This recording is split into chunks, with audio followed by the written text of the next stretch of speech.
नमस्कार दोस्तों, कैसे हैं आप सभी। मैं आशा करता हूँ आप सब ठीक होंगे। आज हम लोग पिछले रविवार का जो हम लोग का बच गया था क्वेश्चन मैथ का 8 क्लास का, जो 3 नंबर से जो आगे बच गया था, उसको हम लोग आज सॉल्व करेंगे। तो ठीक है, चलिए ब्रदर के वीडियो को शुरू करते हैं। पहला सवाल आप स्क्रीन पर देख सकते हैं।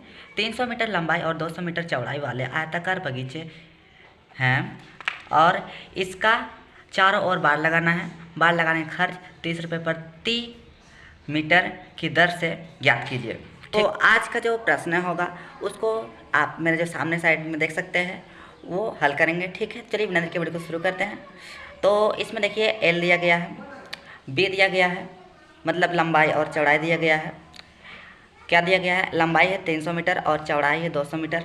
1 मीटर बाड़ लगाने का खर्च है 30 रुपये। ठीक है, और हम लोग को कुल बाड़ जो है कितना लगाना है, वो 2 को अगर हम इसका यह निकालते हैं तो क्या होगा, 2 गुना 500, मतलब यदि हम इन दोनों को जोड़ देते हैं और 2 से गुना कर देते हैं तो हम लोग का आ जाएगा कुल कितना बार लगाना है। ठीक है, चलिए 2 गुना 500 करते हैं तो बराबर 1000 आता है, 1000 मीटर। और क्या करेंगे, 1000 का बार लगाने के लिए हम लोग को कितना रुपये की ज़रूरत पड़ेगा, तो 1 मीटर का हम लोग ज़रूरत पड़ता है 30 रुपये का। तो 1000 मीटर का अगर ये करना है, बार निकालना है, तो 30 रुपये से हम लोग गुना कर देंगे। तो 1000 को जब 30 रुपये से गुना करते हैं तो हम लोग का 30,000 रुपये आता है।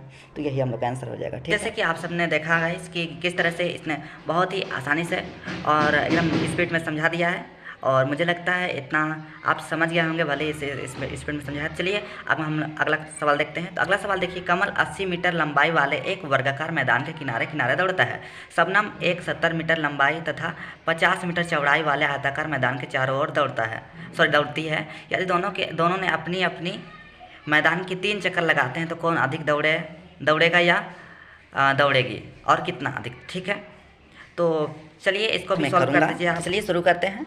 कमल के द्वारा पहले निकालते हैं हम लोग। तो कमल के द्वारा एक चक्कर में दौड़ता है कितना, तो 80 वर्ग का है तो वर्ग में 17 बराबर होता है, तो 80 गुना 4 तो कितना होगा, 320 मीटर। यानी 3 चक्कर में वो कितना दौड़ता है, तो 320 गुना 3 बराबर हो जाएगा 960 मीटर। तो मतलब 3 चक्कर में वो पूरी 960 मीटर दौड़ता है। ठीक है, अब हम लोग इसमें देखिए शबनम कितना दौड़ती है एक चक्कर में, तो लंबाई और चौड़ाई को जोड़ देते हैं तो कितना होगा, जब वो तो दौड़ती है ना, दोनों को जोड़ते हैं तो 120 आया, और 2 से गुना कर देंगे, लंबा चौड़ा को गुना करके 2 से गुना कर देंगे तो 240 आएगा, 240 मीटर। अब वो 3 चक्कर में कितना लगाती है तो उसको 3 से गुना कर देंगे तो 720 आ जाएगा। 240 को 3 से गुना करेंगे 420, मतलब 720 आ जाएगा, 720 मीटर। मतलब जो कमल है वो 960 मीटर दौड़ता है और पूरी, और शबनम जो है वो 720 मीटर ही दौड़ती है। मतलब अतः कहा जा सकता है कि कमल शबनम से 900 मीटर माइनस 720 मीटर बराबर 240 मीटर अधिक दौड़ती है। ठीक है, आप देख सकते हैं। इसने दूसरे सवाल को भी इसी तरह से हल किया। अब देखते हैं तीसरे सवाल में ये क्या कर पाते हैं या नहीं। शुरू करते हैं। इसमें सवाल है, स्क्रीन पर आप देख सकते हैं, एक आयताकार मैदान की लंबाई 10 मीटर और चौड़ाई 8 मीटर है। किसी वर्गाकार मैदान की परिमाप इस आयताकार मैदान के बराबर है, तो किस मैदान का क्षेत्रफल अधिक है और कितना। तो इसको भी सॉल्व करूँगा, ये तो मेरा सौभाग्य होगा। तो देखिए इसमें आयत की जो लंबाई है वो 10 मीटर है। ठीक है, और चौड़ाई जो है वो 8 मीटर दी गई है, और आयत का जो परिमाप होता है वो दोनों को अगर हम जोड़कर 2 से गुना करते हैं तो कितना आता है, दोनों को जोड़ेंगे तो 18, और 2 से गुना कर देंगे तो 36, 18 दूनी 36। ठीक है, आयत का जो परिमाप आया वो 36 मीटर आया है, और आयत का जो परिमाप है वो उसमें बोला गया है वो वर्ग का परिमाप से बड़ा, मतलब बराबर है, वर्ग का परिमाप के बराबर है। तो वर्ग का परिमाप 4 गुना भुजा होता है। ठीक है, अब हमें वर्ग का भुजा चाहिए तो क्या करेंगे, आयत का परिमाप बटा 4 करेंगे तो हम लोग का जो है वर्ग का भुजा आ जाएगा। ठीक है, तो आयत का परिमाप अभी हम लोग निकाला 36 मीटर, 36 बटा 4 करेंगे तो बराबर हो जाएगा 4 9 36, मतलब 9 मीटर आ गया है। ठीक है, 9 मीटर वर्ग का भुजा आ गया है, तो हम लोग दोनों का जो क्षेत्रफल है वो निकाल सकते हैं। ठीक है, तो आयत का क्षेत्रफल निकालते हैं तो आयत का क्षेत्रफल होता है लंबाई गुना चौड़ाई, तो मतलब जो लंबाई है 10 मीटर और चौड़ाई है 8 मीटर, उसको हम लोग जोड़ देंगे, मतलब गुना कर देंगे तो आपस में तो कितना होगा, 80 मीटर स्क्वायर होगा। और वर्ग का क्षेत्रफल होता है भुजा गुना भुजा। अब अगर जो वर्ग का भुजा है वो है, हम लोग निकाल रहे हैं 9 मीटर। तो 9 मीटर और 9 मीटर को आपस में गुना करेंगे तो 81, 9 में 81 मीटर स्क्वायर आ जाएगा। तो जो आयत का क्षेत्रफल है वो 80 मीटर है, और जबकि जो वर्ग का क्षेत्रफल है वो 81 मीटर स्क्वायर है, और आयत का 80 मीटर स्क्वायर है। तो अतः कहा जा सकता है कि वर्ग का क्षेत्रफल आयत के क्षेत्रफल से 81 metre square minus 80 metre square बराबर 1 मीटर स्क्वायर अधिक है। ठीक है, मतलब 81 से एक इसमें 81 है, इसमें 80 है, मतलब एक ज़्यादा है। ठीक है, 1 मीटर स्क्वायर अधिक है। इसमें हम लोग सबसे पहले जो टाइल का माप दिया गया है उसका हम लोग नोट कर लेंगे, 10 सेंटीमीटर गुना 12 सेंटीमीटर। उसके बाद जो दीवार का जो माप दिया गया है 3 मीटर गुना 4 मीटर, इसको नोट कर लेंगे। उसके बाद एक टाइल का जो कीमत है 2 रुपये, उसको भी नोट कर लेंगे। ठीक है, उसके बाद कुल टाइलों की संख्या ज्ञात करने के लिए क्या लिखेंगे, कुल टाइलों की संख्या बराबर दीवार का माप बटा टाइल का माप। ठीक है, उसके बाद यहाँ पर देख सकते हैं आप कि जो टाइल का माप है वो सेंटीमीटर में है और दीवार का जो माप है वो मीटर में है। तो हम लोग क्या करेंगे, पहले यूनिट को सेम करेंगे। ठीक है, मतलब जो दीवार का माप है मीटर में है उसको हम लोग सेंटीमीटर में चेंज कर लेंगे, इससे हम लोग को आसानी होगा। ठीक है, तो हम लोग जब दीवार का जो माप है उसको मीटर जो सेंटीमीटर उसमें चेंज करने के लिए क्या करेंगे, 3 को भी 100 से गुना कर देंगे और 4 को भी 100 से गुना कर देंगे। ठीक है, तो यहाँ पर हम लोग फिल करते हैं तो दीवार का जो माप आएगा वो आएगा 3 गुना 100 फिर गुना 4 गुना 100, तब जाके ये सेंटीमीटर में आएगा। ठीक है, उसके बाद बटे में टाइल का जो माप है वो पहले से ही सेंटीमीटर में है तो इसको सेंटीमीटर में बदलने की ज़रूरत नहीं है। तो हम लोग क्या करेंगे, डायरेक्ट 10 गुना 12 कर देंगे। ठीक है, जब हम लोग इसका गुणनखंड करते हैं, गुणनखंड इसलिए ताकि हम लोग काटने में ज़्यादा दिक्कत ना हो। ठीक है, हम लोग इसको गुणनखंड की यस काटेंगे, ये मेरा तरीका है। ठीक है, तो चलिए इसको पहले गुणनखंड निकालते हैं। जबकि हम लोग 3 का निकालते हैं तो 3 का 3 ही रहेगा। उसके बाद 100 का निकालते हैं तो 2 गुना 2 गुना 5 होगा। उसके बाद गुना, उसके बाद 4 का निकालेंगे 2 गुना 2 होगा। उसके बाद गुना, फिर 100 का तो 2 गुना 2, फिर गुना 5। उसके बाद हम लोग बटे में 120 का मतलब क्या बोलते हैं 3 और 4 का निकालते हैं, और सॉरी 10 और 20 का 10 और 12 का निकालते हैं तो 12 का पाल निकालेंगे तो सॉरी 10 का, इसका मन निकालना है, निकालिए। तो 2 गुना 3 गुना 5 हो जाएगा। ठीक है, इसको यह करेंगे तो उसके बाद आप देखिए जो कट रहा है उसको काट देंगे। जो 3 है इससे इस 3 को काट देंगे। उसके बाद 2 है, इस 2 से इस 2 को काट देंगे। उसके बाद ये 2 है, ये 2 से काट देंगे। ठीक है, उसके बाद ये 2 है, ये 2 से कट जाएगा। ठीक है, उसके बाद ये 5 है, उसको इस 5 से काट दीजिए। उसके बाद हम लोग क्या बचा है, 5 बचा है। उसके बाद गुना 2 बचा है।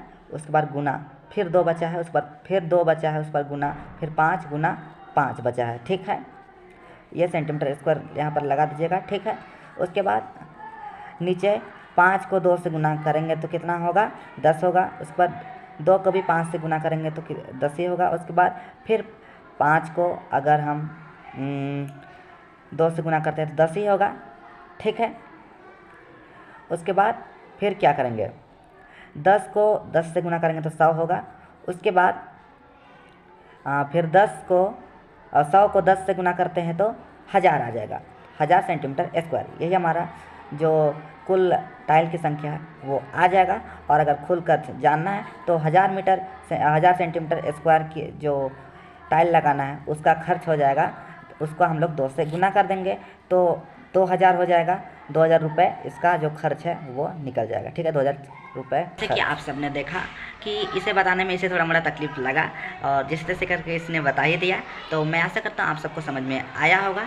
तो अब हम लोग अगला क्वेश्चन देखते हैं, 5वां नंबर।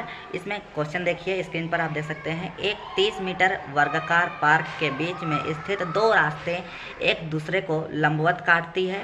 एक रास्ते की चौड़ाई 2 मीटर तथा दूसरे रास्ते की चौड़ाई 3 मीटर है, तो पार्क के शेष भाग का क्षेत्रफल ज्ञात कीजिए।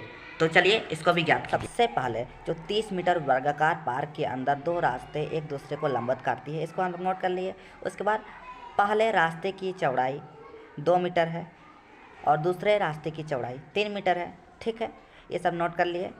अब हम लोग को खुद से निकालना है, तो वर्गाकार पार्क का कुल भाग का क्षेत्रफल हम लोग पहले निकाल लेते हैं। तो इसको जो दिया गया है वर्गाकार पार्क के मतलब उसका जो लंबाई है जो आप समझ सकते हैं वो 30 मीटर है।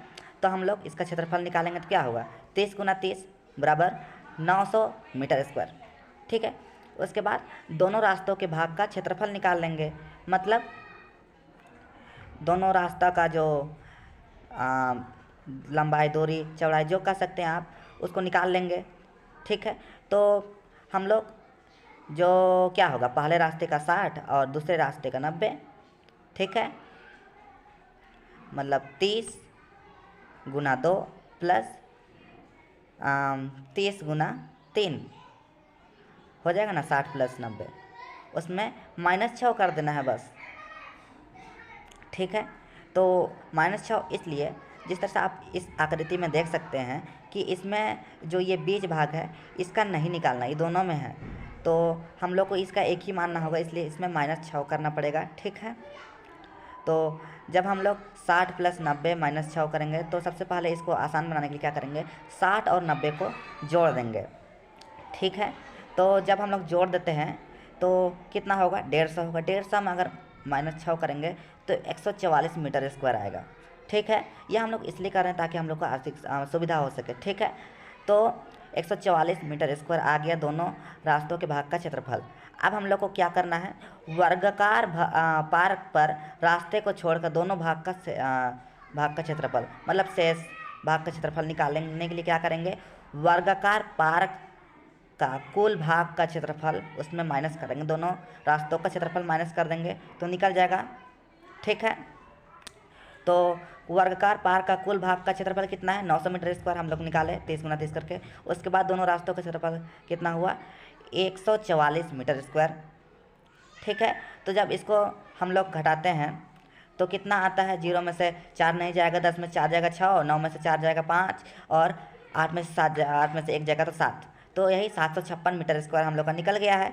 और अगर आपको कहीं पर समझ में नहीं आ रहा है तो मैं ज़रूर बता रहा हूँ। ठीक है, मुझे लगता है आपको इसके जो सॉल्व करने का तरीका है ये नंबर आपको पसंद नहीं आया होगा, या फिर अगर समझ में आया है तो आप बहुत बड़े टैलेंटेड लोग हैं, क्योंकि ये थोड़ा सा मुश्किल लगता है। लेकिन चलिए, अगर आपको आ गया है तो अच्छी बात है, अगर नहीं आया है तो आप कमेंट कर दीजिएगा ताकि हम लोग इसको सॉल्व करेंगे। ठीक है, तो अब देखिए हम लोग स्क्रीन पर अगला सवाल देखते हैं। लास्ट सवाल है, एक 18 सेंटीमीटर व्यास वाले प्लेट के किनारे पर अंदर की ओर 4 सेंटीमीटर चौड़ाई का डिजाइन बना हुआ है, डिजाइन वाले भाग का क्षेत्रफल ज्ञात कीजिए।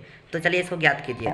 तो इसमें सबसे पहले हम लोग क्या करेंगे, 18 सेंटीमीटर व्यास वाले वृत्त का जो प्लेट है इसका त्रिज्या सबसे पहले निकालेंगे। तो व्यास है अगर 18 सेंटीमीटर तो व्यास कितना होता है, सॉरी त्रिज्या कितना होता है, व्यास बटा 2, मतलब व्यास का आधा होता है तो व्यास को आधा करेंगे, 18 बटा 2 सेंटीमीटर, तो क्या होगा 2 9 18 मतलब 9 सेंटीमीटर आ जाएगा। उसके बाद हम लोग क्या करेंगे, इसका क्षेत्रफल निकाल देंगे, मतलब जो व्यास दिया गया है 18 सेंटीमीटर व्यास वाले वृत्त का, तो इस वृत्त का हम लोग क्षेत्रफल निकाल देंगे। तो वृत्त का क्षेत्रफल क्या होता है, पाई स्क्वायर।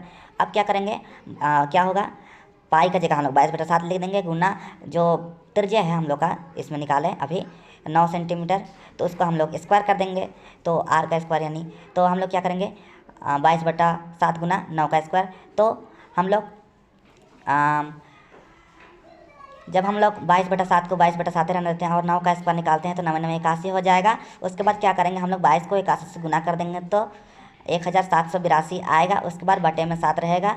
अब हम लोग इसको ऐसे ही छोड़ देंगे और सेंटीमीटर स्क्वायर लगा देंगे, इधर नहीं भूलेंगे सेंटीमीटर स्क्वायर लगाना। ठीक है, उसके बाद क्या करेंगे हम लोग, अब डिजाइन की जो चौड़ाई है उस पर गौर करते हैं। तो वो 4 सेंटीमीटर दिया गया है। ठीक है, और डिजाइन का भी आकृति जो है वो वृत्तीय आकृति ही है। ठीक है, और डिजाइन के लिए जो व्यास निकल के आएगा उसमें उसको हम लोग कैसे निकालेंगे, जो डिजाइन का व्यास निकालने के लिए हम लोग करेंगे 18 सेंटीमीटर व्यास वाले वृत्त का 18 सेंटीमीटर व्यास वाले वृत्त का जो व्यास है उसमें डिजाइन की जो चौड़ाई है 2 गुना चौड़ाई माइनस कर देंगे तो निकल जाएगा हम लोग। ठीक है, तो जब हम लोग 18 सेंटीमीटर व्यास वाले वृत्त का व्यास में अगर हम लोग जो डिजाइन बनी हुई है उसमें 2 गुना चौड़ाई हम लोग माइनस कर देते हैं तो हम लोग का कितना आएगा। तो सबसे पहले हम लोग 18 सेंटीमीटर व्यास है उसमें हम लोग को क्या करना है, जो डिजाइन का चौड़ाई दिया गया है उसका 2 गुना चौड़ाई घटाना है। तो हम लोग 4 को 2 से गुना करेंगे तो 8 होगा, मतलब चौड़ाई का 2 गुना मतलब 4 का 2 गुना 8 हो गया, मतलब 18 में से 8 घटाएंगे तो हम लोग का बचेगा 10 सेंटीमीटर। ठीक है, तो हम लोग का जो इसमें व्यास है मतलब डिजाइन का व्यास कितना हो गया 10 सेंटीमीटर। अब व्यास अगर 10 है तो त्रिज्या कितना होगा, व्यास का आधा व्यास बटा 2 मतलब 10/2 यानी 5 सेंटीमीटर। उसके बाद क्या करेंगे, जो वृत्तीय डिजाइन का क्षेत्रफल क्या हो जाएगा, मतलब हम लोग को इसका जो पहले क्षेत्रफल निकालना होगा। ठीक है, जो वृत्त है छोटका मतलब जो डिजाइन शेप बना हुआ है उसका निकालना है। तो हम लोग क्या करेंगे, पाई r स्क्वायर करेंगे और 22/7 गुना 5 का स्क्वायर मतलब r का स्क्वायर है इसलिए सेंटीमीटर स्क्वायर को नहीं भूलेंगे, और 22 मतलब 22 गुना 25 करेंगे तो कितना होगा 550 और बटा 7 है और इस 7 को यहीं लिख देंगे और सेंटीमीटर स्क्वायर कर देंगे। ठीक है, उसके बाद डिजाइन का क्षेत्रफल क्या हो जाएगा, 18 सेंटीमीटर व्यास वाले वृत्त का क्षेत्रफल को माइनस करेंगे, उसमें माइनस करेंगे डिजाइन वाले जो वृत्त का क्षेत्रफल जो अभी हम लोग निकाला है। ठीक है, तो 18 सेंटीमीटर व्यास वाले वृत्त का क्षेत्रफल क्या हुआ, सबसे पहले निकाल 1782 बटा 7, इसमें हम लोग को माइनस अभी जो किए रिविजन निकाले वृत्तीय डिजाइन का क्षेत्रफल निकाले, डिजाइन वाले वृत्त का क्षेत्रफल निकाले तो कितना आया 550/7। अब इसको हम लोग बिन जोड़ के हिसाब से जोड़ देते हैं तो कितना आता है, 7 नीचे दोनों हर में 7 है तो 7 होगा, और इसको नॉर्मली घटा देंगे तो 1782 में अगर हम लोग 550 घटाते हैं तो 1232 आता है, 1232/7 यही रहेगा। उसके बाद हम लोग क्या करेंगे, जब हम लोग 7 से 1232 को हम लोग अगर भाग देते हैं तो 176 सेंटीमीटर स्क्वायर आ जाता है। तो यही हम लोग का आंसर हो जाएगा। ठीक है, इसका जो समझाने का तरीका है वो थोड़ा यूनिक है और न्यू है, तो आपको इसे समझने में और आपको समझाने में थोड़ा इसको थोड़ा समय लगेगा। तो चलिए आप धीरे धीरे करके इसको सीख जाइएगा और समझ जाइएगा, इससे भी आपका आदत हो जाएगा तो और अच्छी तरह समझ में आएगा। मैं आशा करता हूँ आप सबको समझ में आया होगा, और कोई दिक्कत तकलीफ है बच गई है तो आप इसे कमेंट कर सकते हैं, और कहीं पर भी समझ में नहीं आया तो आप कमेंट कर दीजिएगा प्लीज़ कृपा करके, ताकि आपको अच्छी तरह समझ में आ सके। तो हम लोग फिर से मैं इसे स्क्रीन पर ला रहा हूँ।